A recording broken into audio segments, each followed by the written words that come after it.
काव्य classes Spain में आपका स्वागत है। पिछले क्लास में हम लोगों ने फाइलम प्रोटोजोआ का यूग्लिना पार्ट फर्स्ट स्टडी किया था। आज हम लोग पार्ट 2 स्टडी करेंगे। यूग्लिना हम लोग बहुत डीपली पढ़ रहे हैं क्योंकि यूग्लिना एक वैसे तो छोटा ही नाम दिखाई पड़ता है, लेकिन इससे भी काफ़ी जो है क्वेश्चन बनते हैं, इसलिए हम लोग इसे 3 पार्ट में पढ़ पाएंगे। पहले पार्ट फर्स्ट पढ़ लिया, आज पार्ट सेकंड पढ़ेंगे, कल इसका थर्ड पार्ट पढ़ेंगे। तो अगर आपने पार्ट फर्स्ट नहीं देखा हो तो उसे पहले कंप्लीट कर लेना, तभी आपको ये समझ में आएगा। और जो इससे पहले के जितने भी क्लासेस हो चुके हैं वो आपको टेलीग्राम चैनल पर मिल जाएंगे, उसे आप डिस्क्रिप्शन में लिंक है, उससे आप जो है जुड़ सकते हैं। आइए शुरू करते हैं। तो यूग्लिना में पिछले टर्म पे हम लोगों ने पढ़ा था यूग्लिना का स्ट्रक्चर,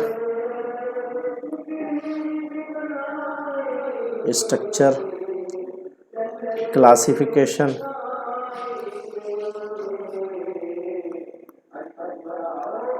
हैबिट एंड हैबिटेट,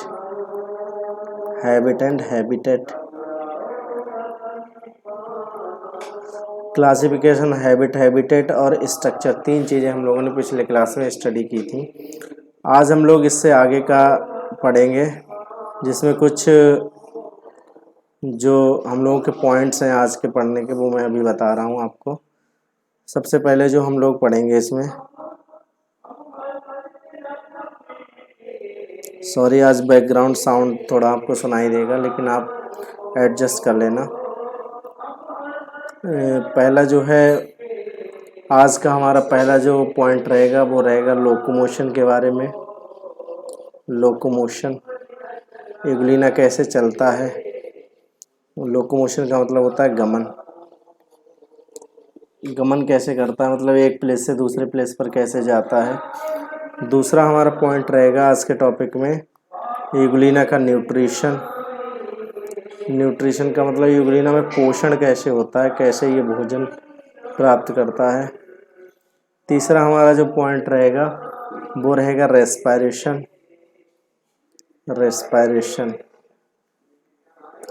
मतलब श्वसन, यूग्लिना में श्वसन कैसा रहता है, कैसे ये श्वसन करता है। चौथा हमारा जो पॉइंट रहेगा वो रहेगा ऑस्मो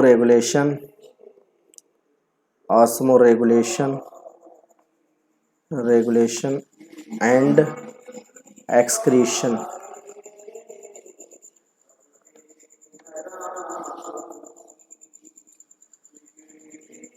एक्सक्रीशन मतलब हिंदी में बोलते हैं इसे परासरण, दाब नियंत्रण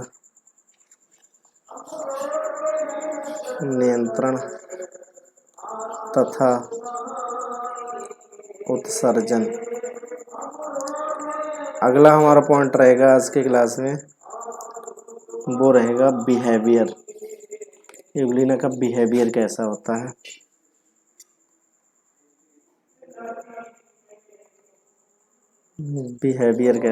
यूग्लिना का, तो इतने पॉइंट आज हम पढ़ेंगे। बिहेवियर का मतलब होता है व्यवहार। व्यवहार से मतलब है कि इसे लाइट में रखें या तापमान में रखें, टेम्परेचर में रखें, तो ये कैसा बिहेवियर करता है। कुल मिलाकर 5-6 पॉइंट हैं जिस पे आज हम लोग चर्चा करेंगे। तो आप लोग पूरे वीडियो में ध्यान से पढ़ना, तभी आपको समझ में आएगा। और ये गारंटी लेता हूँ कि यूग्लिना से संबंधित कोई भी क्वेश्चन आपसे छूटेगा नहीं, आप करके आएंगे। तो सबसे पहले हम लोग आज पढ़ेंगे लोकोमोशन। सबसे पहले शुरू कर रहे हैं लोकोमोशन। लोकोमोशन क्या होता है, एक स्थान से दूसरे स्थान पर जाना। एक स्थान से दूसरे स्थान पर जाना,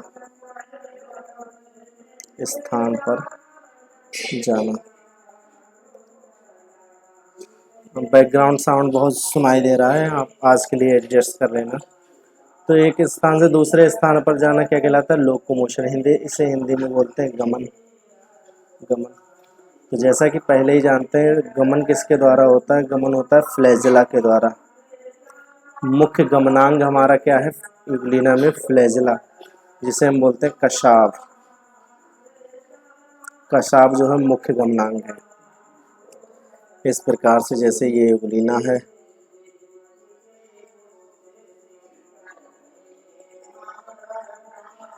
इस प्रकार ये जो है ये फ्लैजिला है, फ्लैजिलम। इसी की सहायता से युगलिना ज़्यादातर गमन करता है। तो युगलिना में दो प्रकार से गमन पाया जाता है, दो प्रकार की मूवमेंट पाई जाती है। पहली जो मूवमेंट होती है वो कहलाती है फ्लैजिलर मूवमेंट, फ्लैजिलर मूवमेंट। दूसरी जो मूवमेंट होती है वो कहलाती है यूग्लिनॉइड मूवमेंट। दो तरह से गमन करता है।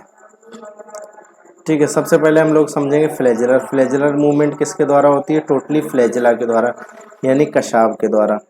तो युगलिना क्या करता है? युगलिना जैसे ये युगलिना है छोटा सा,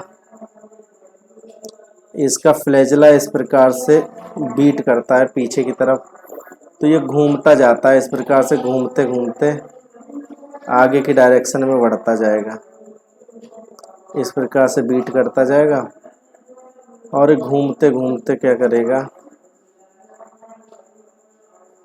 आगे की डायरेक्शन में बढ़ता जाता है। ये मान लो चलने की डायरेक्शन है, चलने का एक्सिस है, ये लोकोमोशन का एक्सिस है। इसी के चारों ओर ये घूमता रहेगा। फ्लैजिला की बीटिंग से फ्लैजिला बीट होगा तो ये चलता रहेगा। ऐसी मूवमेंट कहलाती है फ्लैजिलर मूवमेंट। तो मतलब एक अक्ष के चारों ओर इस प्रकार से घूमता हुआ युगलिना आगे बढ़ता है, ऐसी मूवमेंट कहलाती है फ्लैजिलर मूवमेंट कहलाती है। तो फ्लैजिला बीट क्यों करता है, फ्लैजिला चलता क्यों है? क्योंकि फ्लैजिला के अंदर पाए जाते हैं, कल हम लोगों ने पढ़ा था, फ्लैजिला के अंदर फाइबर्स होते हैं, फाइबर होते हैं।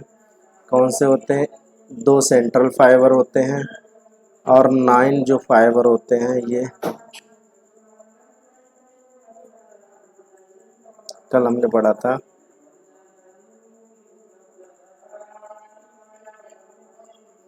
9 फाइबर होते हैं किनारे किनारे, जिसे हम बोलते हैं peripheral fibres, peripheral fibres.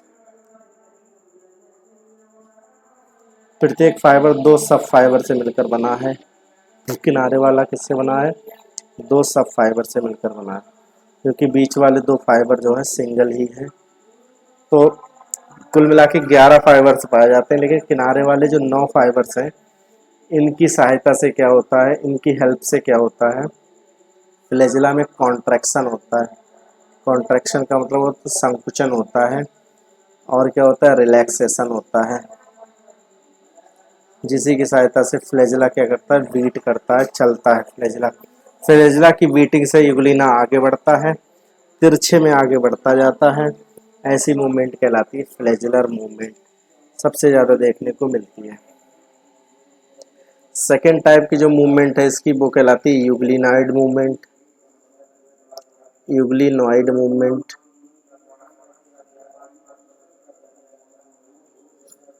Euglenoid movement ये और प्रोटोजोआ में भी पाई जाती है, जरूरी नहीं यूग्लिना में होगी, अन्य प्रोटोजोआ में भी ये देखने को मिल सकती है। ये किसकी सहायता से होती है? कल हम लोगों ने पढ़ा था पेलिकल के बारे में। पेलिकल झिल्ली होती है, ये कैसी होती है? लचीली, लचीली झिल्ली होती है, बहुत ज़्यादा इलास्टिक होती है। इसी में क्या होता है, कॉन्ट्रैक्शन होता है, कॉन्ट्रैक्शन होता है, और क्या होता है, रिलैक्सेशन होता है।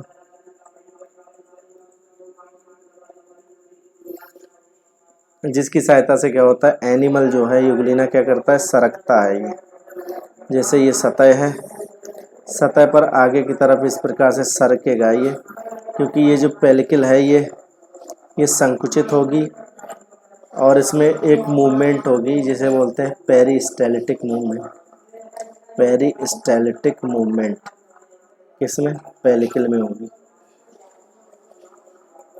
पेरिस्टाल्टिक मूवमेंट हम लोगों के जो डाइजेस्टिव ट्रैक्ट है, पाचन नली है, उसमें भी पाई जाती है। ऐसी मूवमेंट यहाँ पर होगी। इसमें क्या होगा, युगलिना की सबसे पहले ये चौड़ाई बढ़ जाएगी, आगे से चौड़ा हो जाएगा, और ये साइज इसका कम हो जाएगा। फिर क्या है, आगे नॉर्मल हो जाएगा, बीच में ये मोटा हो जाएगा ऐसे, फिर क्या है, इसकी मोटाई जो है पीछे की तरफ ज़्यादा हो जाएगी। तो एक वेव एक तरंग की तरह चलती है, पहले यहाँ पे थी ये मोटाई, फिर यहाँ पे आ गई, फिर पीछे आ गई। इससे क्या होता है, एनिमल आगे की तरफ बढ़ता जाता है। इसी मूवमेंट को बोलते हैं इग्लिनाइड मूवमेंट। ये कैसी होती है, ये क्रीपिंग होती है। क्रीपिंग मतलब इसमें सरकता है, ये क्रीपिंग करता है, सरकता है एनिमल बॉटम पर, तली पर सरकता है। तो ऐसी मूवमेंट कहलाती है इग्लिनाइड मूवमेंट। अब मेन बात है कि जो पैराफ्लेजुलर मूवमेंट, वो फ्लेजुलर मूवमेंट हम लोगों ने पढ़ा। तो जो फ्लेजुलर मूवमेंट है, इसमें एनर्जी कहाँ से आती है, फ्लैजिला बीटिंग के लिए एनर्जी कहाँ से आती है? तो एनर्जी कहाँ से आएगी? एनर्जी आएगी माइटोकॉन्ड्रिया से। माइटोकॉन्ड्रिया क्या बनाता है? एटीपी बनाता है। एटीपी कहाँ बनता है? माइटोकॉन्ड्रिया के अंदर। माइटोकॉन्ड्रिया कहाँ पर होता है? फ्लैजिला के बेस पर। ये यहाँ पर ब्लेफेरोप्लास्ट होता है, ब्लेफेरोप्लास्ट, जिसे हम बेसल बॉडी भी कहते हैं। इसी के अंदर माइटोकॉन्ड्रिया पाए जाते हैं। माइटोकॉन्ड्रिया में एटीपी बनता है। यही एटीपी की एनर्जी फ्लैजिला के चलने के लिए जिम्मेदार होती है, रेस्पॉन्सिबल होती है। अब हमारा इसका दूसरा हम लोग पॉइंट लेंगे इसमें। पहला फिनिश हो गया इसमें मूवमेंट, लोकोमोशन वाला। अब है न्यूट्रिशन। न्यूट्रिशन मतलब होता है पोषण। तो यूग्लिना में पोषण जो होता है वो एक से अधिक प्रकार का होता है। सबसे पहला प्रकार है पोषण का, वो है ऑटोट्रॉफिक।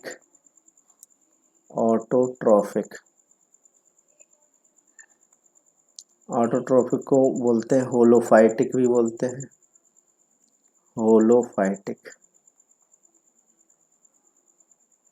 दूसरे प्रकार का पोषण जो होता है यूग्लिना में, वो होता है सेप्रोफाइटिक।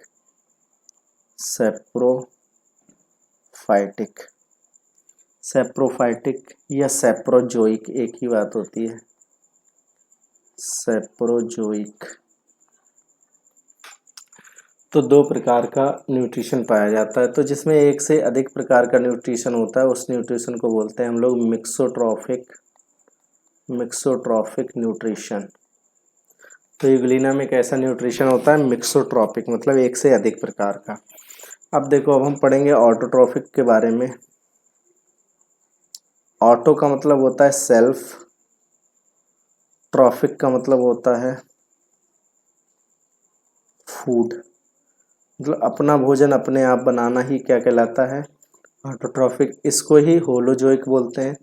होलो मीन्स होता है कंप्लीट,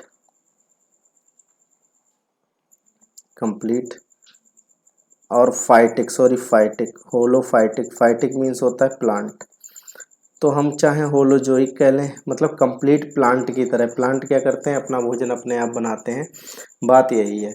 ये हम कह सकते हैं सेल्फ फूड, यानी अपना भोजन अपने आप बनाना, यानी इसे बोलते हैं स्वपोषण।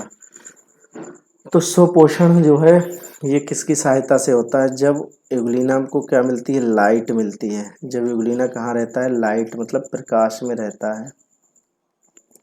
प्रकाश में रहता है तो इसमें क्या होता है? इसमें क्लोरोफिल पाया जाता है। ये वाटर की जो CO2 है उसको लेता है और वाटर को लेता है, और सनलाइट की प्रेजेंस में, किसकी प्रेजेंस में? सनलाइट की प्रेजेंस में ये क्या करता है? ये क्लोरोफिल की हेल्प से क्या करता है? सिंपल शुगर बनाता है, हेक्सोस शुगर बनता है, सिंपल शुगर बनती है, और प्लस क्या होता है? ऑक्सीजन भी बनती है, O2। तो ये जो रिएक्शन है ये काहे की है? ये सनलाइट की रिएक्शन है, प्रकाश संश्लेषण की है। तो जो है इसमें 6 CO2 होता है, 12 H2O होते हैं, 6 ये बनते हैं, 6 O2 बनता है, प्लस 6 H2O भी बनता है। तो इस प्रकार से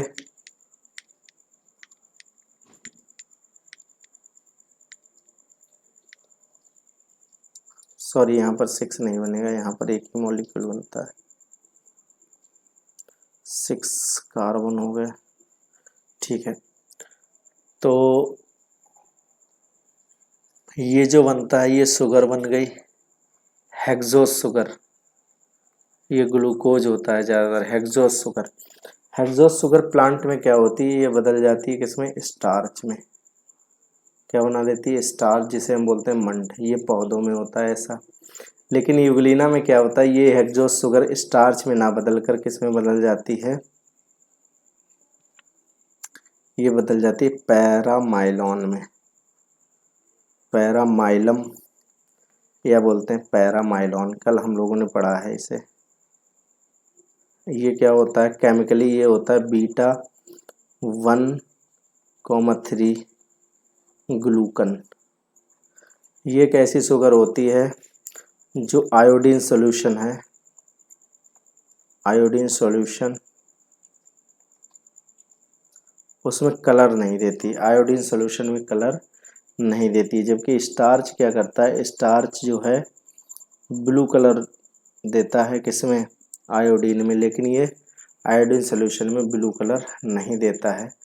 तो हम कह सकते हैं पैरामाइलॉन क्या है, स्टार्च ना होकर ये डिफरेंट टाइप की एक शुगर है जो यूग्लिना में बनती है।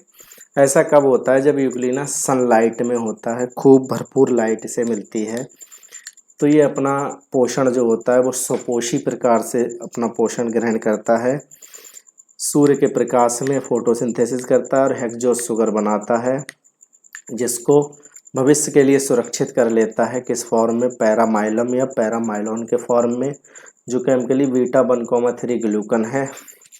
ये स्टार्च से डिफरेंट है क्योंकि ये आयोडीन सोल्यूशन में ब्लू कलर नहीं देता है, जबकि स्टार्च जो है आयोडीन सोल्यूशन में ब्लू कलर देता है। तो दूसरे प्रकार का न्यूट्रिशन है इसमें, वो है सेप्रोफाइटिक या सेप्रोजोइक।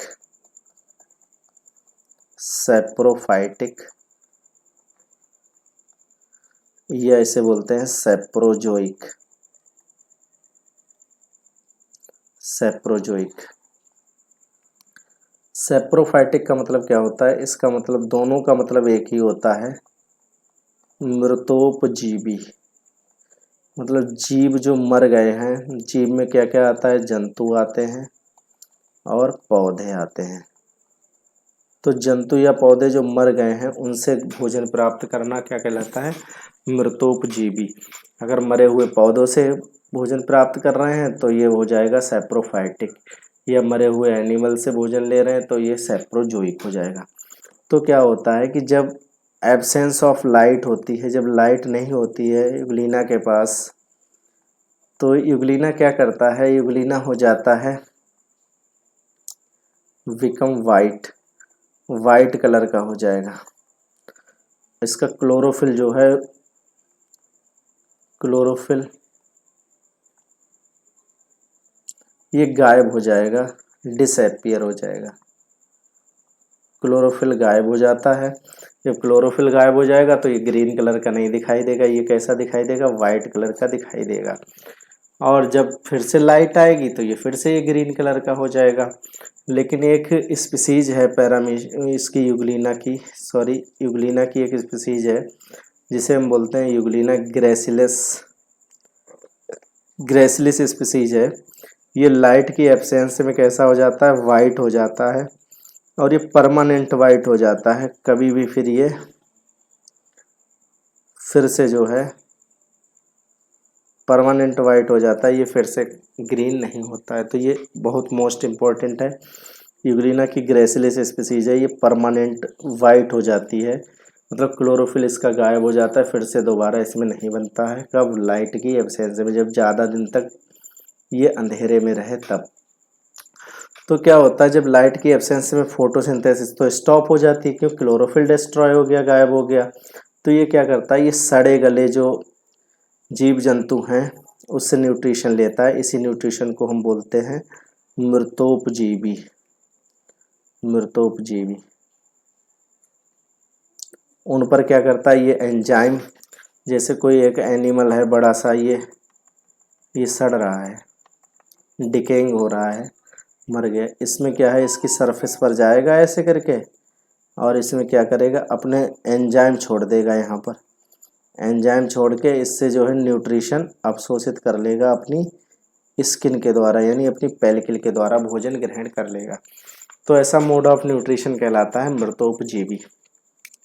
न्यूट्रिशन भी समाप्त हो गया। अब आगे हम लोग पढ़ेंगे रेस्पायरेशन के बारे में। तो अगला हम लोगों का पॉइंट रहेगा इसमें रेस्पायरेशन। रेस्पायरेशन का मतलब होता है श्वसन। श्वसन। अब श्वसन क्या होता है? श्वसन क्या होता है? ऑक्सीजन को लेना और ऑक्सीजन से क्या करना, ऑक्सीजन का ग्लूकोज बर्निंग में यानी शुगर को बर्निंग में यूज करना और इससे क्या बना देना, H2O, CO2 और प्लस क्या बनता है, ATP। तो ये पूरी प्रक्रिया क्या कहलाती है? ये रेस्पायरेशन कहलाती है, श्वसन कहलाती है, ऑक्सीश्वसन कहलाती है। तो ऑक्सीश्वसन के लिए ऑक्सीजन की रिक्वायरमेंट होती है। ये ऑक्सीजन किसके द्वारा लेता है? यूग्लिना वाटर के द्वारा लेता है। जैसे ये पानी में है, पानी में है, पानी में डिजॉल्व ऑक्सीजन होती है। ये अपनी सतह के द्वारा सीधे सीधे पानी से क्या करता है, O2 ग्रहण कर लेता है और इसी पानी में क्या करता है, CO2 छोड़ देता है। तो हम कह सकते हैं जो श्वसन होता है वो किसके द्वारा होता है? शरीर की सतह के द्वारा होता है। शरीर की सतह के द्वारा होता है।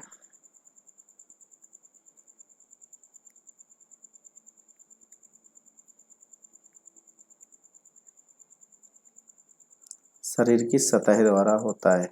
ये हम कह सकते हैं जनरल बॉडी सरफेस के द्वारा होता है। जनरल बॉडी सरफेस के द्वारा इसमें क्या होता है, श्वसन होता है। तो श्वसन की बात हो गई। अब हम लोग बात करेंगे इसमें,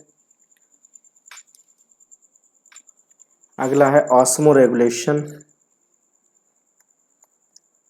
ऑस्मोरेगुलेशन एंड एक्सक्रीशन। तो ऑस्मोरेगुलेशन होता है परासरण दाब नियंत्रण। होता क्या है, यूग्लिना की जो पेलिकल है इस प्रकार से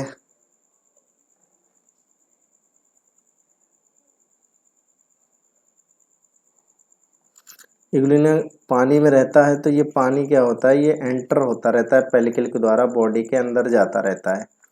ये जो पेलिकल होती है ये पारगम्य होती है, परमेबल होती है, किसके लिए, वाटर के लिए। तो इसमें वाटर जो है अंदर एंटर होता रहता है इस प्रकार से। जब ज़्यादा वाटर इसमें चला जाएगा तो इसका साइटोप्लाज्म हो जाएगा पतला। तो इस साइटोप्लाज्म को नियंत्रित करने के लिए यहाँ पर पाया जाता है कॉन्ट्रैक्टाइल एपरेटस।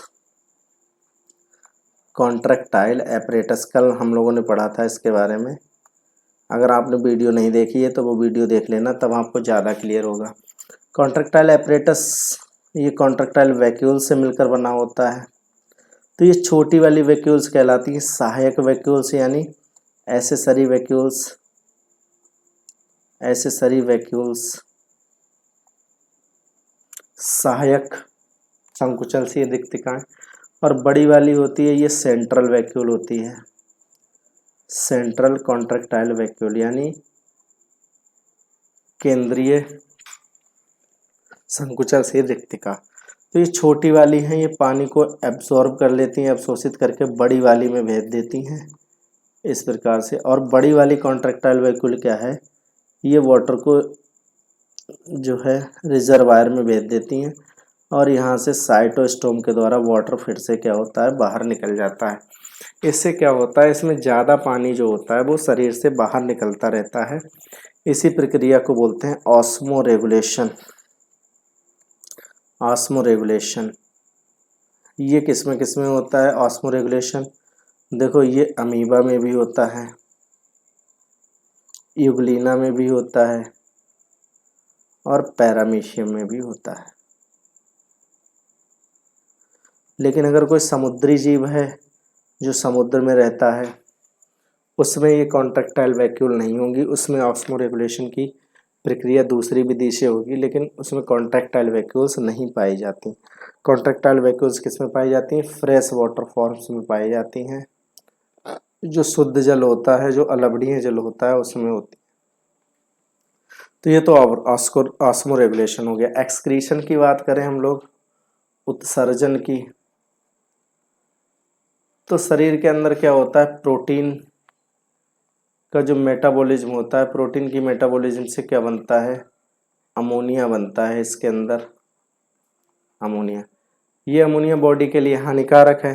तो इस अमोनिया को एक तो कॉन्ट्रैक्टाइल वैक्यूल द्वारा, जो अभी बताई थी, सीबी द्वारा, कॉन्ट्रैक्टाइल वैक्यूल द्वारा, या जनरल बॉडी सरफेस द्वारा, शरीर की सतह द्वारा बॉडी से बाहर छोड़ दिया जाता है। इस प्रक्रिया को बोलते हैं उत्सर्जन। तो उत्सर्जन हो गया, ऑस्मो रेगुलेशन हो गया। ये उत्सर्जन जो है दो विधियों द्वारा होता है। मतलब उत्सर्जन के लिए क्या होता है? दो ऑर्गन्स जो हैं रेस्पॉन्सिबल हैं। कौन कौन सा? एक तो हो गया कॉन्ट्रैक्टाइल वैक्यूल्स,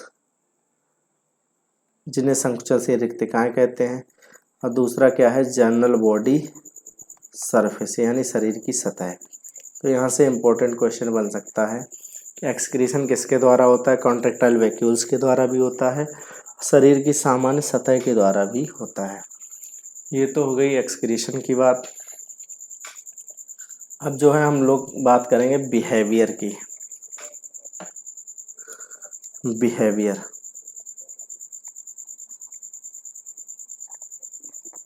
तो यूग्लिना कैसा है? यूग्लिना जो है, यूग्लिना का बिहेवियर कैसा है वो हम लोग स्टडी करेंगे। तो एक तो बात करें हम लाइट के रेस्पेक्ट में, अगर प्रकाश की बात करें तो इसको ना ज़्यादा तेज लाइट पसंद है, ना अंधेरा पसंद है। जैसे एक एरिया है इस प्रकार से, इधर है अंधेरा,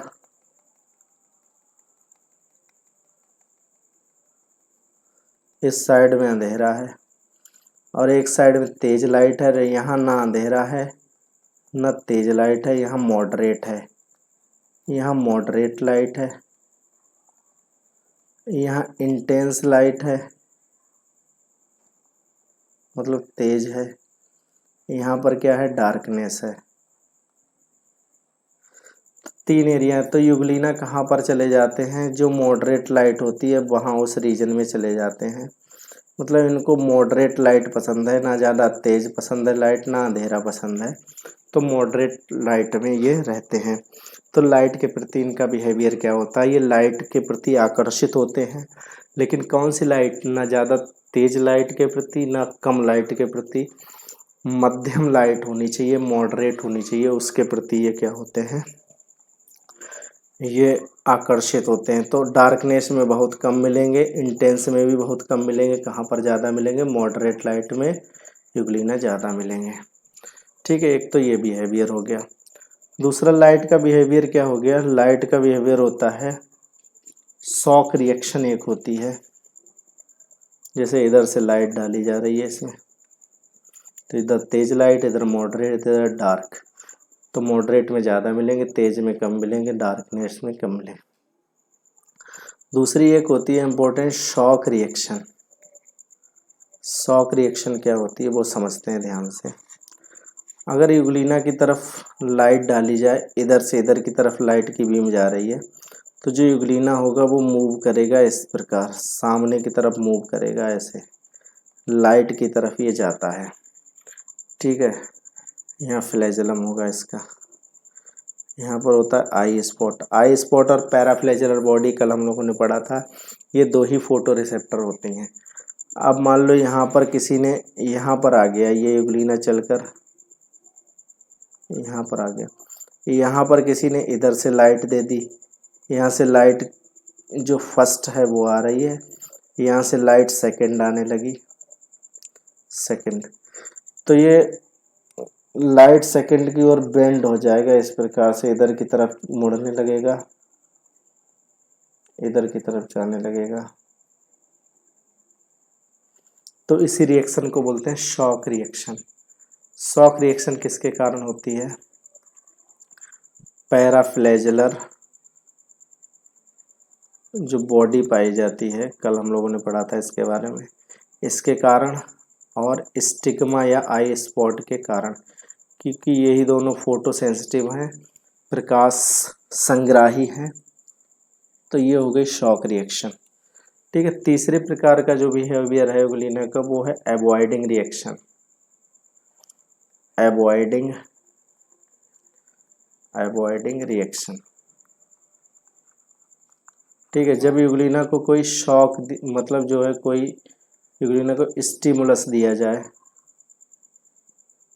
उद्दीपन मतलब दिया जाए, जैसे क्या क्या, कोई मैकेनिकल स्टिमुलेशन दिया जाए, मैकेनिकल मतलब यांत्रिक, या कोई टेम्परेचर दिया जाए, तापमान दिया जाए, तो ये क्या करता है, जैसे कोई भी यहाँ पर स्टिमुलस दे दिया इसको, तो ये क्या करेगा, ये रोटेट करने लगता है। ये यूग्लिना है, इसका पिछला हिस्सा जो है कम रोटेट करेगा, यहाँ पर इस प्रकार से रोटेट करने लगता है, घूमने लगता है, जबकि अगला हिस्सा जो है ये ज़्यादा रोटेट करता है, इस प्रकार चारों ओर जो है रोटेट करने लगता है। और अंत में क्या होता है, अंत में इससे दूर चला जाता है, कोई स्टिमुलस जो इसे पसंद नहीं है उससे दूर भाग जाता है, मतलब रोटेट करने लगता है अपने एक्सिस के चारों ओर। ये कोई स्टिमुलस है, यहाँ पर रोटेट करने लगेगा और इसको छोड़कर भाग जाएगा। तो ऐसी रिएक्शन को बोलते हैं अवॉइडिंग रिएक्शन। तो ये बिहेवियर हो गया यूग्लिना का। तो आज हम लोगों ने ये 5-6 टॉपिक हैं, इन पर चर्चा की है। लोकोमोशन और न्यूट्रिशन, रेस्पिरेशन, ऑस्मोरेगुलेशन और एक्सक्रीशन एंड बिहेवियर। तो आशा करता हूँ आज आपको समझ में आया होगा, और अगर अच्छा लगा हो वीडियो, वास्तव में अच्छा लगा हो, तो चैनल को सब्सक्राइब कर देना, क्योंकि मैंने डेटा देखा है सब्सक्राइबर बहुत कम है, नॉन सब्सक्राइबर ज़्यादा हैं देखने वाले, तो इसको सब्सक्राइब कर देना। वीडियो अच्छा लगा हो तो अपने दोस्तों को भी शेयर कर देना और एक लाइक कर देना। और जो भी आपको कन्फ्यूजन हो रही हो, उस कन्फ्यूजन के लिए आप क्या करना, कमेंट कर देना, जिससे मैं आपकी कन्फ्यूजन को दूर करूँगा। और सभी वीडियो एक साथ देखने के लिए टेलीग्राम ग्रुप का लिंक दे दिया है, उस लिंक पर जाइए और टेलीग्राम ग्रुप ज्वाइन कीजिए, इसमें आपको सारी वीडियो मिल जाएंगी एक साथ। ठीक है, वीडियो ध्यान से देखने के लिए धन्यवाद। कल मिलेंगे यूग्लिना पार्ट 3 में।